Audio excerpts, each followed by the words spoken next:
Hojatxonada mustahab qilish. Savol. Assalomu alaykum ustoz.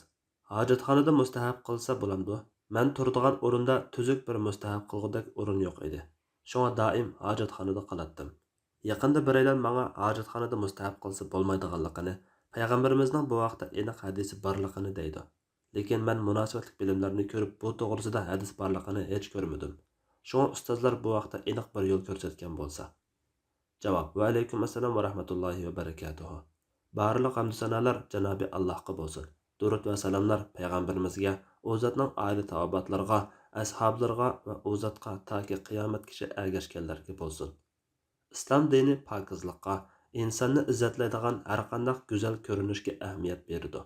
Bu sababdan namozning to'g'ri bo'lishi uchun badan, kiyim va o'rinning pokiz bo'lishini shart qilgan. Bilishimcha, dinimizda hojat qilgan o'rinda mustahab qilsa bo'lmaydi deydigan alohida bir ko'rsatma yo'q. Lekin najosat yo'q, najosat chachirmaydigan joyda mustahab qilish, tahorat elish pokizlik jihatdan afzal.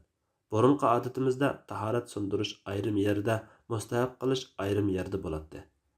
Hozirgi turmushimizda bo'libmi shahar uylarida tahorat sundirish, suv bilan istinjo yoki mustahab qilish har ikkisi ko'pincha bir joyda, hatto bir o'ltirishda qilinadi. Kiyimga najosat chachirib ketishdan saqlansalar cheklama yo'q. Mayli bo'laverdi.